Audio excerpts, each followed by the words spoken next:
তো দিল্লি না ঢাকা যখন আপনি আন্দোলন করেছেন তখন আপনি তো ঢাকার কথা বলছেন, কিন্তু আপনার শাখা পার্টি যে ইন্ডিয়াতে বসে আছে সে কি তখন আপনাকে সমর্থন করবে? আমি যদি ৭১ নিয়ে স্বপ্ন না থেকে বলি তাহলে তো আমি আমার বাংলাদেশ নিয়ে স্বপ্ন নাই বলে ফেলবো, তাই না? তো ৭১ বাংলাদেশের অস্তিত্বের সাথে যুক্ত, কারণ বাংলাদেশের জন্ম এটা একটা ভীষণ রকমের রং ডিবেট হয়ে যায়। কারণ আপনি যে দেশটিতে আমরা বসবাস করছি, এই ভূখণ্ড, এই পতাকা, এই পরিচয়, আমি আবার বলছি ভূখণ্ড, পতাকা এবং পরিচয়, এই তিনটার কোনোটাই আমি পেতাম না যদি ৭১ না হতো। কাজেই আমাদের সকল স্বপ্ন ৭১-এর মধ্য দিয়ে রচিত, নিহিত এবং গৃহীত। কেমন ৭১-এর এই যে স্বপ্নটা, এই স্বপ্নটা নানাভাবে ৭১ একটা যুদ্ধ বিধ্বস্ত একটা দেশ। হেনরি কিসিঞ্জারের বক্তব্য আপনার নিশ্চয়ই মনে আছে, তলাবিহীন ছুরি, হ্যাঁ, দারিদ্রতার দেশ। সেখানে এরপরে অনেক কিছু হয়েছে, অনেক পলিটিক্যাল ম্যাসাকার হয়েছে, সেখানে বাকশাল হয়েছে, সেখানে দুর্ভিক্ষ হয়েছে, সেখানে কুয়ের পরে একদম পাল্টা কু, মনে হয় মেজর জিয়া রহমানের সময় কুয়ের কোনো শেষ নেই, মানে উনি যখন দায়িত্ব নেওয়ার আগে যে অবস্থায় ছিল সেটা হয়েছে।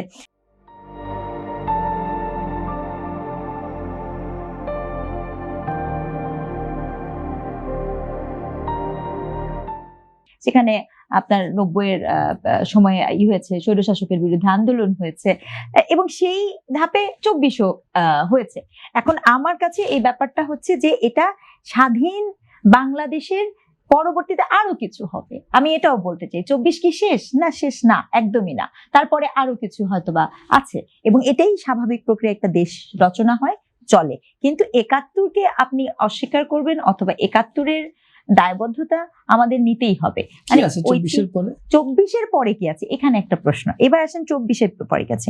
আপা যে বললেন ২৪-এর পরে অনেক স্বপ্ন তাদের ছিল, আপা কথাটা কিন্তু ঠিক বলেছেন। কেন বললি?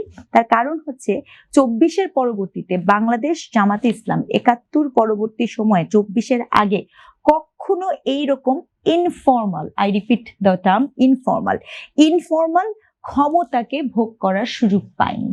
২৪-এর পরবর্তী সময়ে বাংলাদেশ জামাত ইসলাম ইনফর্মালি যেভাবে মানুষের কাছে প্রকাশ্যে, না আমি আবারও বলছি, এটা তো এখন ফর্মাল, আমি বলছি ২৪-এর এই ইলেকশনের আগে ইনফর্মালি যেভাবে তারা তাদের বক্তব্য প্রদান করতে পেরেছে, যেভাবে তারা যেভাবে ক্ষমতা চর্চার সুযোগ পেয়েছে এবং নিজেদেরকে পরিচয় দিতে পেরেছে, সকল কিছু আপনি নিশ্চয়ই দেখেছেন।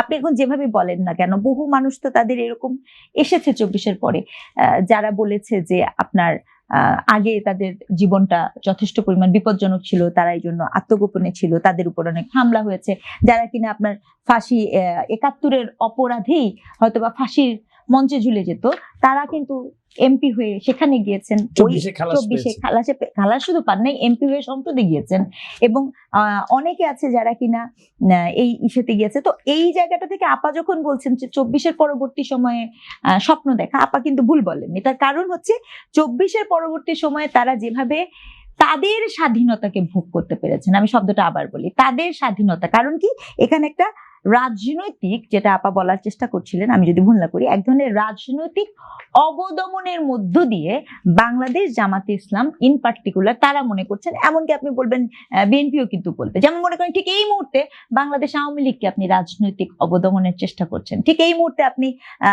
কয়েকদিন আগ পর্যন্ত জাতীয় পার্টিকে রাজনৈতিকভাবে অবদমনের চেষ্টা করছেন। তো এই অবদমনের চেষ্টার একটা ইতিহাস হতে পারে, কিন্তু তাতে ৭১-এর কিছু যায় আসে না। ৭১ কিন্তু ৭১-ই থাকে। ৭১-এর পক্ষের লোকজন, স্বাধীনতার পক্ষের লোকজন সবসময় তার পক্ষেই থাকে। অনেকে এই ধরনের কথা বলেন। আমি গতদিনই একটা কথা একজনের সাথে বলছিলাম, আমি আসলে উত্তর দেওয়ার সময় পাইনি, টকশোতে তো এত সময় হয় না। যেমন মনে করেন অনেক সময় দিচ্ছি, না টকশোতে সময় হয় না। গতদিন এরকম একটা কথা এসেছিল যে আপনার আমার সাথে মার্দিয়া মমতাজ ছিলেন, আপাদেরই সংসদ, তো উনি বলছিলেন যে ইসেতে আওয়ামী লীগের সবাই তো ঘটি বাটি নিয়ে পালিয়ে গেছে ২৪-এর পরে, জামাতের কেউ কখনো পালায়নি। হ্যাঁ, তো এরপর আমি আর উত্তরটা দিতে পারি না আপাকে, কিন্তু আমি ওইটাকে একটু রেস্ট টেনে বলছি। জামাতে ইসলামেরও যিনি ওনাদের প্রধান নিজামী সাহেব, তিনি কি দেশে ছিলেন আপা? ওর ছিলাম, পরপরই মানে 10 বছর কি উনি হয়েছে। বাইরে ছিলেন না? না না 71 এর পরবর্তী সময়ে? না না 71 উনি দেশেই সবসময় এখানে দেশেই ছিলেন? আচ্ছা। জি। উনি যদি বললেন আপাতত তাহলে বলছেন সবসময় দেশেই ছিলেন, কিন্তু গোলাম আমাকে আজম বাইরে ছিলেন। সরি, তাহলে আমি এখানে গোলাম আজম সাহেব বাইরে ছিলেন, তাই তো? ওনার নাগরিকত্ব বাতিল করা হয়েছিল, উনি বাইরে উনি ছিলেন। 75 এর পরে বাংলাদেশে এখন এসেছেন, এখানে- জিয়া রহমান তাকে হ্যাঁ, এসে নাগরিক আবার এসে আবার- ট্রায়াল ফেস করেছেন। হ্যাঁ, এসে আবার করেছেন, ট্রায়াল ফেস করেছেন। কিন্তু একটা কথা বলি, আপাদের কিন্তু একটা বিশাল কর্মী বাহিনী আছে যারা দেশের বাইরে অবস্থান করেন, এবং তারা কিন্তু এই যে আপাদের যে মানে কি নিজামী সাহেব বলেন, আজম সাহেব বলেন, আরো যারা আছে তাদের যে ফ্যামিলি লিনিয়েজ, তাদের একটা বিশাল গ্রুপ কিন্তু বাংলাদেশের বাইরে অবস্থান করেন এবং খুব ভালোভাবে তারা তাদের অবস্থানটা করেন। কারণ আপাদের যে দলটা, সেই দলটা কিন্তু একটা ট্রান্সন্যাশনাল পলিটিক্যাল পার্টি। এটা কিন্তু খুব গুরুত্বপূর্ণ, যে কারণে ইলেকশনের আগে কিন্তু আপারা ট্রান্সন্যাশনাল পলিটিক্যাল তো পার্টি, জনগণের আচ্ছা। উদ্দেশ্যে ব্যাখ্যা করে বলবেন। হ্যাঁ এক্সপ্লেন করি। ট্রান্সন্যাশনাল পলিটিক্যাল পার্টি বলতে যেমন ইলেকশনের আগে কিন্তু আপারা বাংলাদেশ, আপনি খেলেন জামাত ইসলাম বাংলাদেশ শব্দটা ছিল, আপনি দেখেছেন তো? এই বাংলাদেশ শব্দটা মনে হয় আপারা কিছুদিন আগে সংবিধানে করেছেন। নির্বাচন কমিশনে থেকে এটা করা হয়েছিল, হ্যাঁ, এইটা এই পরিবর্তন জন্যই করা করতে, হয়েছে। সেই জন্য হ্যাঁ, করা হয়েছে। সেই জন্যই করা হয়েছে এই ট্রান্সন্যাশনাল দেখে, আমি এই জন্য কথাটা বলছি। কারণ আপাদের পার্টিগত উৎপত্তি কিন্তু আমার দেশে না, তাই না?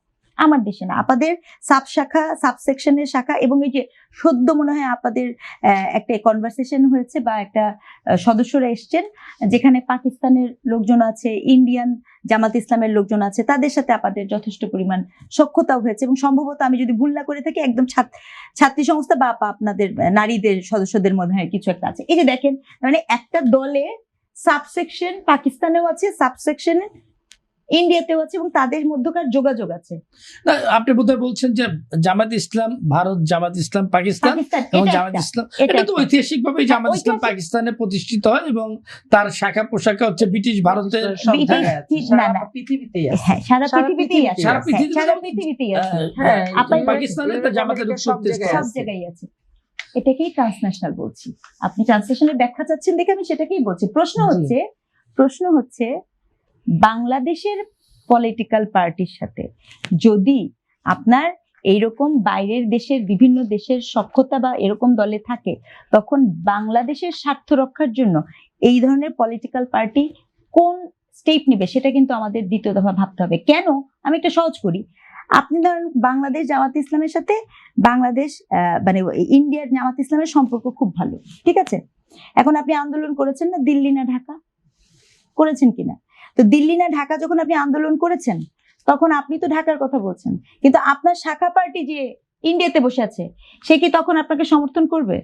আমি কি করে বুঝবো আপনি তখন কোন পার্টির অংশ হয়ে কাজ করছেন? ওই পার্টির সাথে আপনার সখ্যতাটাই বা কিভাবে তৈরি হবে?